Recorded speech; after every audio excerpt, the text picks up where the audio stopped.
nga muna para makapag-reply na ako kay Crush.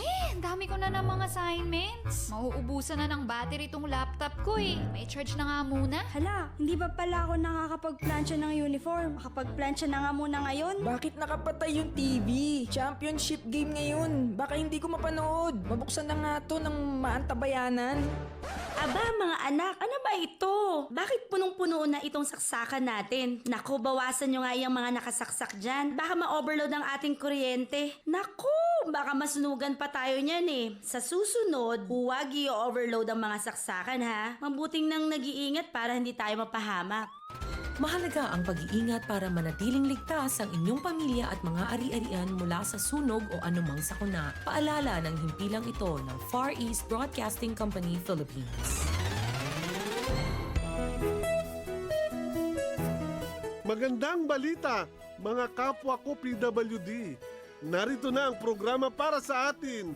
May kasama ka. Ako si Kuya Carlo. Makakasama mo tuwing Sabado, alas 8:30 ng umaga. May kasama ka. Mapapakinggan dito lang sa 1116 DXAS, your community radio.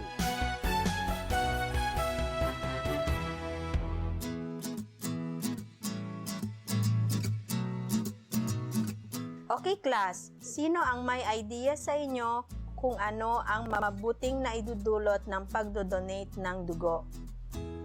Ma'am, napapanatili nito ang kalusugan ng dugo at puso. Napapaliit nito ang tsansa magkaroon ng cancer. Nakakatulong rin ito upang mabalanse ang iron level sa katawan ng tao. Nakakabawas rin ito sa sobrang calories sa katawan. Nakakapagbigay naman ito ng bagong blood analysis. At higit sa lahat, magiging healthy ka na, makakatulong ka pa sa iba.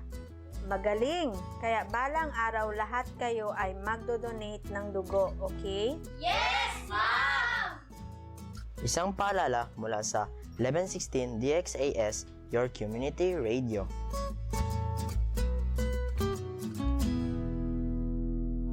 Since 1948, the good news of Jesus Christ goes out to Filipinos across the islands and around the world. FEBC Philippines, until all have heard. 1116 DXAS, your community radio. Kasama sa araw-araw, kakwentuhan ka agapay, kaibigan ka barangay. Ito ang radyo mo. 1116 DXAS, your community radio. 1116 DXAS, your community radio. Kayo ay nakikinig sa 1116 DXAS, your community radio, kasapi sa kapisanan ng mga broadcaster ng Pilipinas.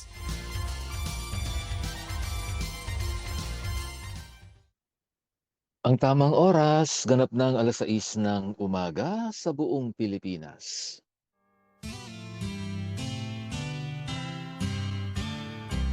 May harding mapananalanginan, doon si Jesus naghihintay.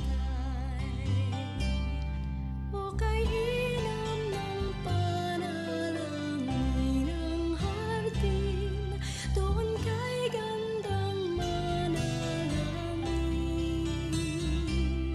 Tayong natulog sa luklukan ng Diyos sa hardin ng pananalangin. O kay sarap ng lumapit. Magandang umaga Pilipinas at magandang umaga rin sa lahat ng ating mga mahal na HNT na nakasubaybay saan mang dako ng mundo sa pamamagitan ng ating mga radyo, live streaming at social media. Ako po ang inyong makakasama sa susunod na ilang minuto, ang inyong lingkod, Pastor Eman Aquino, welcoming you to another beautiful morning dito po sa ating programang Hardin ng Panalangin. Maligayang pakikinig sa mga kaibigan nating nakasubaybay na ngayon, maagang bumangon. Sa lahat ng mga early risers ay kagalakan pong makasalo kayo ngayong umaga. Happy listening sa Araneta family. Good morning kay Ate Jonah, maging kay Nanay Tideng, Mangundayaw. Salamat po sa Diyos. Pagpalain kayo ng Panginoon sa umagang ito. Pastora Cristina Sige, at si Ate Felicidad o Ate Feli Espiritu. Salamat po sa Diyos sa lakas na ibinibigay niya sa atin, maging kay Ate Baby Adriano at kay Kuya George Castro. Magandang araw sa iyo. Salamat po sa inyong pakikinig ngayong umaga. Kay LV Ramos, magandang araw po. Kumusta po kayo? Nawa ay nasa mabuti kayong kalagayan. At maging kay Myrene Beltran at kay Beth Miranda, pagbati po sa inyo ngayong umaga.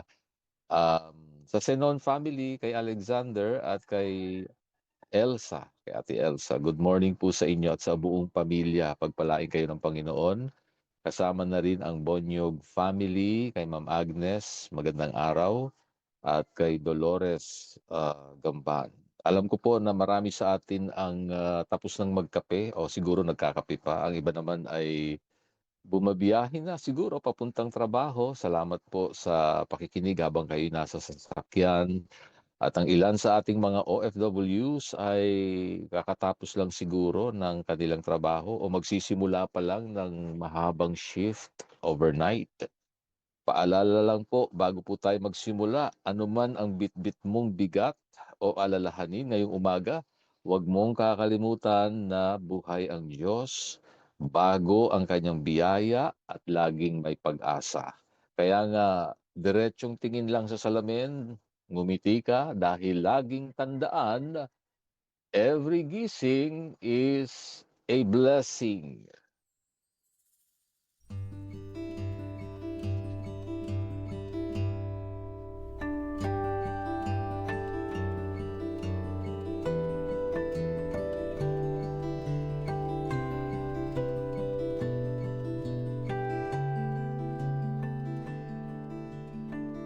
Mga ka-HNP, nandito na po tayo ngayon sa Phase 3. Phase 3 na, Phase 1, Phase 2, Phase 3 ng ating devotional journey. Nagsimula tayo sa The Foundation of Our Hope. Tapos pumunta tayo doon sa Walking in the New. At ngayon ay nasa Phase 3 tayo, Living with Purpose.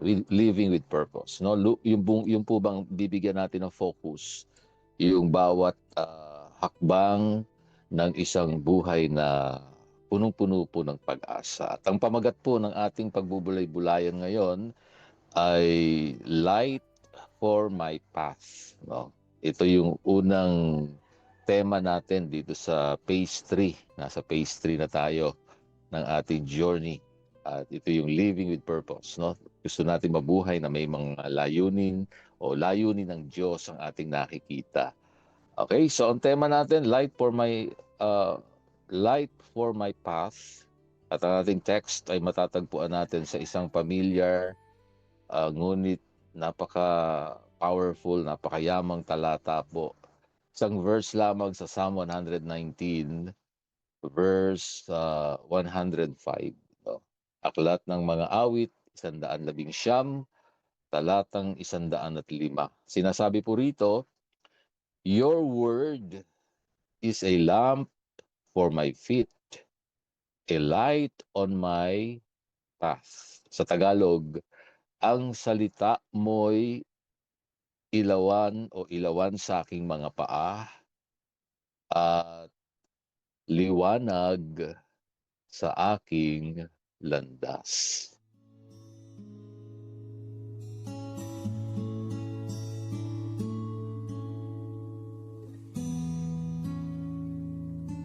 Tingnan po natin sandali yung brief historical background po ng ating verse para mas lalo po natin ma-appreciate. Alam niyo po ba na ang Psalm 119 ang pinakamahabang kapitulo o chapter sa buong Biblia.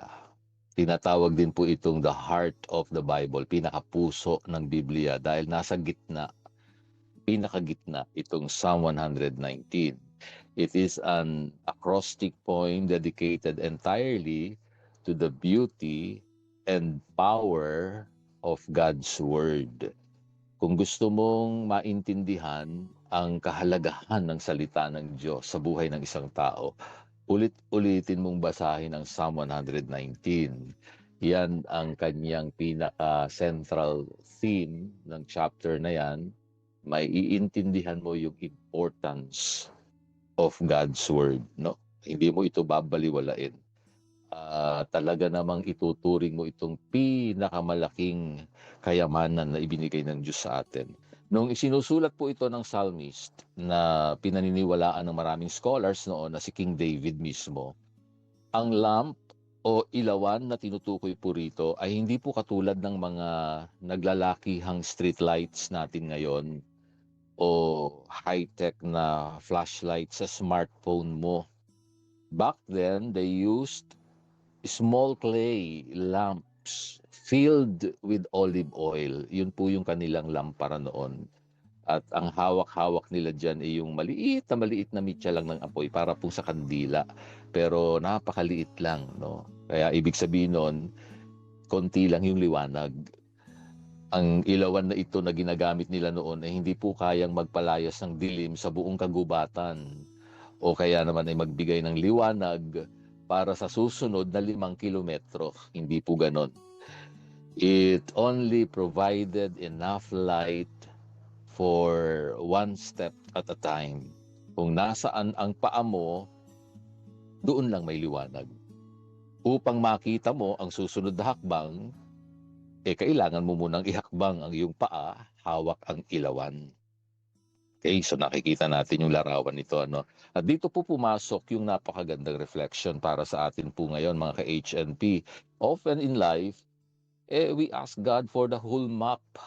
Gusto natin kasi, sigurista tayo gusto natin malaman agad Lord, ano ba ang mangyayari sa pamilya ko next year? Or for the next 5 years, Panginoon, ano nga po ba ang estado ng aking pinansyal? Magiging stable na po ba ang finances ko sa susunod na 5 taon? O Lord, mapopromote ba ako sa trabahong ito? Meron ba akong future dito? Diba? Kung minsan tumatakbo na agad ang utak natin at iniisip na natin agad-agad kung ano mangyayari sa hinaharap. Sabi nga, we want a massive searchlight that illuminates our entire future. But God, in His infinite wisdom, often gives us just enough light for the next step, not the whole blueprint. Bakit? Kasi gusto ni Lord, lumakad ka by faith. Di ba? Araw-araw, not by sight. Hindi ka didepende doon sa galing mo na tumanaw sa mga mangyayari sa hinaharap. Napaka-advance kasi natin kung minsan agad-agad natin tinitingnan kung ano yung mga possible na mangyayari. Pero alam nyo, sabi ko nga, paalala ko lagi, hindi mo hawak ang beat. Hawak ni Lord ang beat ng buhay mo. Kaya sa Kanya ka titingin At ang gusto ni Lord, araw-araw kang titingin. Hindi yung sisiguraduhin mo na agad na ibibigay sa iyo ng Lord kung ano yung gusto niyang gawin sa iyo sa susunod na mga araw, linggo, buwan, taon ng buhay mo. He wants us to hold His hand tightly day by day, araw-araw. Kaya nga, give us this day hindi niya sinabing give us this month, di ba? Kung pwede naman yun, isusupply na ni Lord sa iyo isang buwan na. No? Pero gusto ng Lord talaga araw-araw ka nakikipag fellowship sa Kanya, nakikipag-ugnayan ka sa Diyos, nagtitiwala ka sa araw-araw mong buhay sa Panginoon. Nais ng Panginoon talaga na magtiwala tayo sa Kanya para sa susunod na 24 na oras lamang.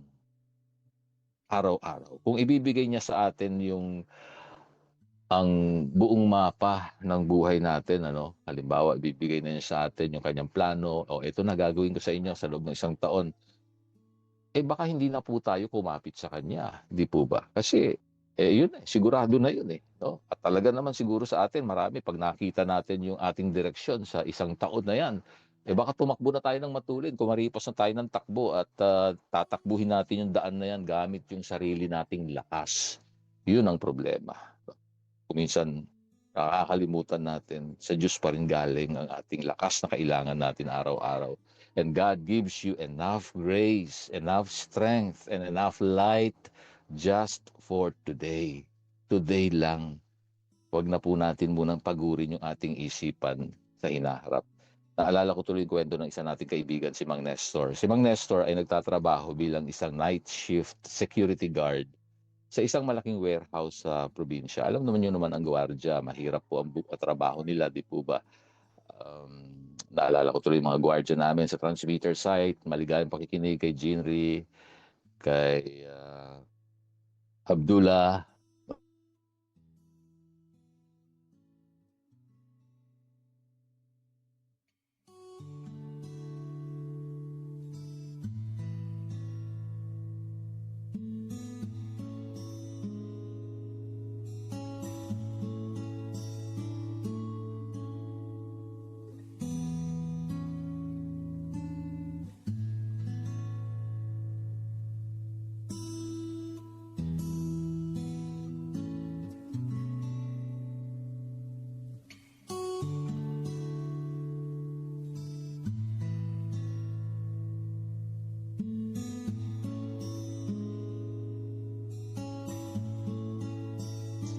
Balik tayo dun sa kwento ni Mang Nestor na security guard. Sabi nga rito, hirap na hirap siya dahil biglang nag-blackout, tapos maliit lang na flashlight yung kanyang daladala. At nagtatanong nga siya, naku, mahina na yung baterya ng flashlight ko. Paano ko maiikot yung compound?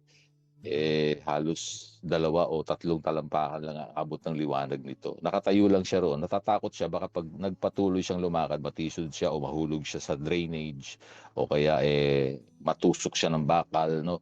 So, naisip niya kung mananatili naman siyang nakatayo, wala rin mangyayari. Kaya naglakad siya ng isang hakbang. Nung humakbang siya, nagbago ang posisyon ng ilaw. Nakita niya yung susunod na 3 talampakan at humakbang uli siya. Hakbang liwanag, hakbang liwanag. Natapos niyang kanyang buong round o nag-rowing siya ng ligtas at walang gasgas. Sabi nga niya sa kanyang kwento, Pastor, doon ko na-realize, hindi ko pala kailangan ng liwanag na kasing lakas ng araw para makarating sa dulo. Kailangan ko lang magtiwala sa hawak kong maliit na ilaw at patuloy na humakbang. Ka-HNT, baka pakiramdam mo ngayon ay nasa gitna ka rin ng kadiliman. Hindi mo alam kung saan ka kukuha ng pambayad sa tuition. Hindi mo alam kung paano maaayos ang relasyon sa pamilya. Don't stress yourself trying to figure out the next 10 steps. No? Parang ganun ang minsan gusto natin solusyon agad. Ang kailangan lang naman, i-take mo lang yung next step na binibigay ng Diyos sa iyo ngayon, kasama ang Diyos. No? Kaya naman, maganda kong pag-isipan, ano ba pwedeng gawin para mangyari yon na talagang araw-araw lang ang ating buhay. Bawat hakbang lang, magtiwala sa Diyos. Number 1, magbabad ka sa salita ng Diyos. Napakahalaga po nito. Kung ang salita niya ang ilawan, paano tayo makakahakbang kung hindi natin ito binubuksan? Magbasa tayo ng Biblia kahit isang talata lang bawat umaga. Doon magsimula yan. Pagkadating ng panahon ay dumating ang oras na tayo libre o kaya naman may marami kang oras na pwede mong gawin. Actually, 2 oras lang kada araw. Kung fast reader tayo, tapos mo nang basahin ng Biblia, Genesis to Revelation, 62 days lang. Yun yung computation. So, huwag mong panghinayangang basahin ang salita ng Diyos. Magbabad ka sa salita ng Diyos. Number 2, ipagkatiwala mo yung susunod na 24 oras. Tumigil ka na dun sa pag-aalala, pagkabalisa, patungkol sa bukas o sa hinaharap. Sabi nga sa Matthew 6:34, may sariling rason ang bukas para mag-alala. Ang hawakan mo ngayon ay ang kasalukuyan. Sabihin mo sa sarili mo, gagawin ko ang tama at tapat sa araw na ito. At ang bukas ay ipapaubaya ko na sa Diyos. Ikatlo, maging liwanag ka doon sa iba. Kung nakakatanggap ka ng liwanag mula sa Panginoon, katulad nga ng sinasabi natin, na pagpala ka sa pakikinig ng salita ng Diyos, halimbawa sa programang ito, i-share mo naman sa iyong mga friends. I-share mo itong ating video sa inyong mga pamilya at kaibigan. Ibahagi mo ito sa kasama mo sa bahay o katrabaho mo, sa pamamagitan kasi ng isang salita ng pagpapatibay o encouragement o simpleng pagtulong natin sa kanila. Malaking bagay po ang magagawa nito.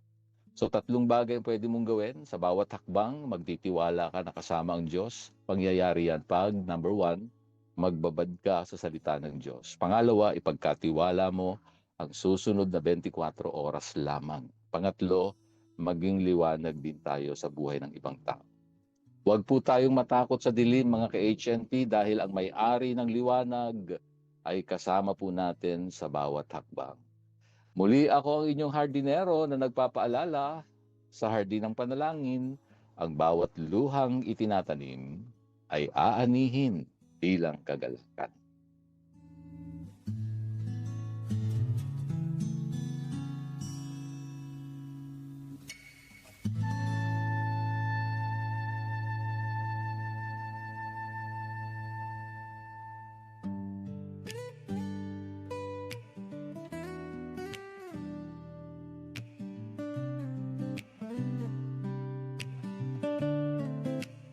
Sa simula pa lang, hindi ako karapat-dapat, pero pinili mo akong pagtiwalaan. O Diyos, sa mga gawain mo, ako'y ginamit. Sa paglilingkod ko, katapatan mo'y nakita. Sa pagmamahal mo, ako'y tinubos. Sa biyaya mo, ako'y tinawag. Sa pag-ibig mo, ako'y tinanggap. At patuloy akong maglilingkod sa'yo.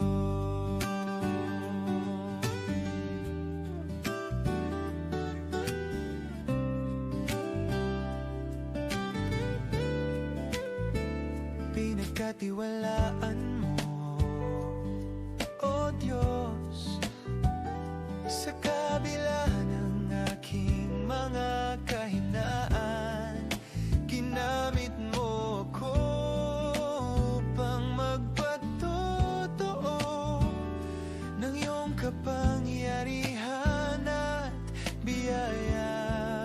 Sa hirap at ginhawa, ikaw ang sandigan sa mga pagsubok, ikaw ang lakas sa mga laban, ikaw ang tagumpay sa mga pangarap, ikaw ang gabay, ikaw ang aking Panginoon. Kahit saan ako ay iyong dalhin, ikaw lang ang susundin hanggang sa huli.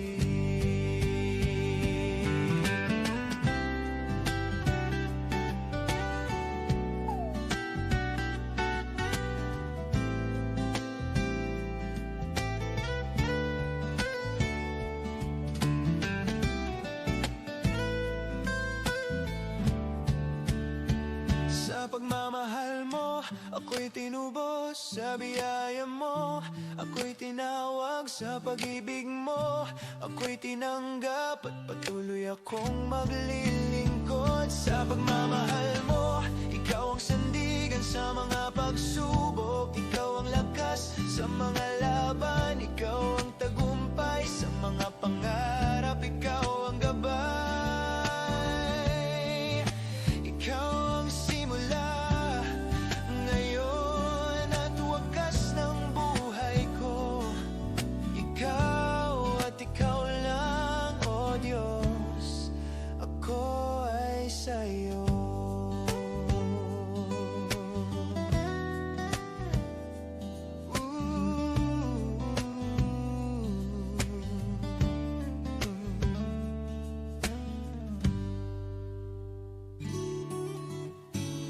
Sa Diyos ay sama-sama nating ilagak ang kalalagayan ng ating ekonomiya at kapakanan ng ating mga kababayang naninilbihan sa ibayong dagat. Kayo ay nananatiling nakikinig sa himpilang DXAS Radyo, komunidad ng FEBC Philippines. Dito po ang inyong mga kahilingan ay dinadala natin sa presensya ng Diyos. Manalangin po tayo.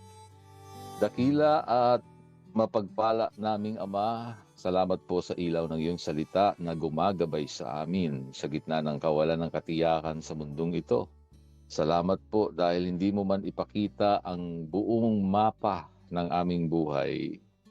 Pinangangakuan mo kami na hindi mo kami iiwan sa bawat hakbang na gagawin po namin. Tulungan niyo kami magtiwala sa iyo, Diyos. Panginoon, tinataas po namin sa iyo ang aming mahal na bansang Pilipinas. Pagpalain mo po ang aming ekonomiya. Bigyan mo po ng karunungan at katapatan ang aming mga pinuno upang maging maayos ang pamamahala. Buksan mo po ang mga pintuan ng oportunidad, magandang hanap buhay at sapat na kita para sa mga ordinaryong Pilipino upang wala pong pamilyang magutom. Higit sa lahat, Ama, idinadalangin po namin ang aming mga minamahal na OFWs, ang mga ka-HNP namin na nagsasakripisyo po sa ibang bansa, malayo po sila sa kanilang mga pamilya. Yakapin niyo po nawa sila ng iyong proteksyon. Iadya mo sila sa kapahamakan, sa sakit, at sa pangungulila. Pagpalain mo ang gawa ng kanilang mga kamay at ibalik mo sila sa aming bansa ng may tagumpay at kasagana.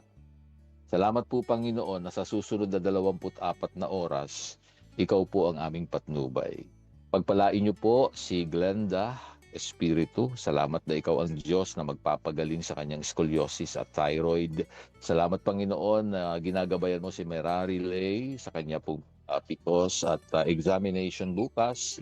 Ikaw ang Diyos na nagbibigay ng wisdom. At si Paul Daniel sa kanyang online work at sa bago niyang application, ikaw po ang Panginoon na magbibigay ng perfect job para po sa kanya. Si Mark Joshua naman, dalangin kong kagalingan sa dinaramdam niyang syatika at gabay mo sa kanyang pagtatrabaho. Kasama rin si Kuya Jerry at si Ate Mercy, bigyan niyo ng lakas, kalusugan, Panginoon, normal na kondisyon ng pangangatawan. Sa kanilang small business, ikaw ang Diyos, nakakatagpo at magpapala sa kanila. Salamat na ikaw pa rin ang magbibigay ng kalakasan kay Kuya Boy at kay Ate Feli. Salamat din po kay Ate Gloria de la Cruz, kasama ng kanyang buong pamilya, si Gary, si Gilbert, si Grace, si Gail. Itinataas ko sa iyo ang kanilang mga buhay. Panginoon, maraming salamat po sa pangangalaga mo sa buong pamilyang ito. Itinataas ko sa iyo si Lexel. Salamat po sa buong pamilya. Pagpalain niyo po sila. Si Teodora Villanueva at si Pedro Madridejos, katagpuin niyo po ang buhay ng bawat isa. Panginoon, dinadalangin ko rin si Vino Ogino Vien de la S. Lord, walang imposible sa iyo. Bigyan mo ng paningin, malinaw na paningin ang aming kaibigang ito. Sa ngalan ni Jesus. Tulungan niyo rin si Ate Remy Shi, pagpalain mo siya ng lakas. Kasama rin si Gemma Bravo at ang buong pamilya. Si Ate Jonah Araneta, sa iyong pangangalaga po sa kanila, biyaya mo't pagpapala ay kanilang tanggapin. Kasama rin si Myrna Penaflor. Ngayong umaga, Panginoon, tinataas ko po sa iyo kanyang buhay. Pagpalain niyo po siya. Si Pastor April Niel Del Lloro, pagpalain mo siyang patuloy ng passion sa mga hindi pa po nakakakilala ng lubusan sa iyo at manatili po ang kanyang puso na naglilingkod. At sa buong pamilya, Panginoon, breakthrough sa kanilang spiritual na buhay. Dalangin kong patuloy, Ama, ang biyaya mo ay tanggapin ng bawat isang aming kasalo ngayong umaga sa anumang pangangailangan. Di ko man nabanggit pero alam ko nakikita niyo po sila sa mga oras na ito, Panginoon. Pagpalain niyo po sila para sa karangalan, kaluwalhatian lamang ng iyong pangalan. Dalangin po namin ito sa pangalan ni Jesus. Amen.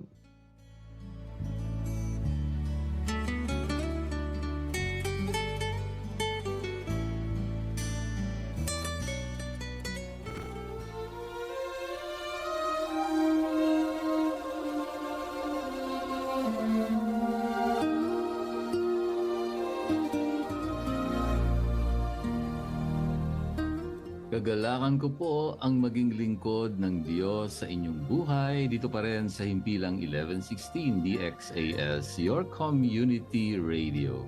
Isa lamang po kami sa mga himpilan ng FEBC Philippines, kasapi ng kapisanan ng mga broadcaster ng Pilipinas. Kung nangangailangan po kayo ng panalangin at pagbisita sa inyong bahay, maaari nyo pong ipadala ang inyong mensahe sa mobile number 0917-125-8201. Hanggang sa susunod pong muli, sa parehong oras at himpilan pa rin, Maraming salamat sa inyong pakikinig at maraming salamat kay Rolando Alfonso at Romel Paulino na umaalalay sa atin sa bawat umaga. Ako po ang inyong hardinero, Pastor Eman Aquino. Paalala po muli, sa lahat ng ating ginagawa, luwalhatiin natin ang Diyos.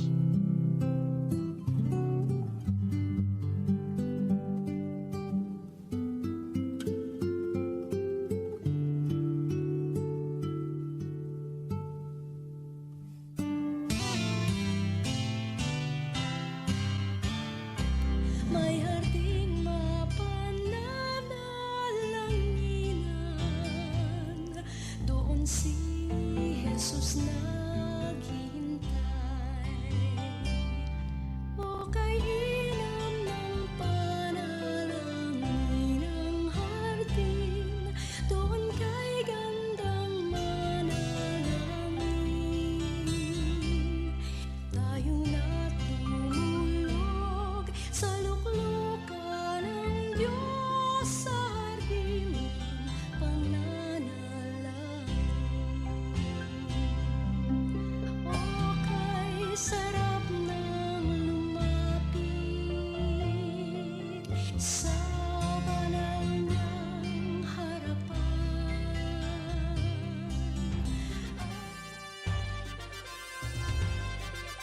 This is your community radio, 1116 DXAS, communicating Christ in our world. Mula noon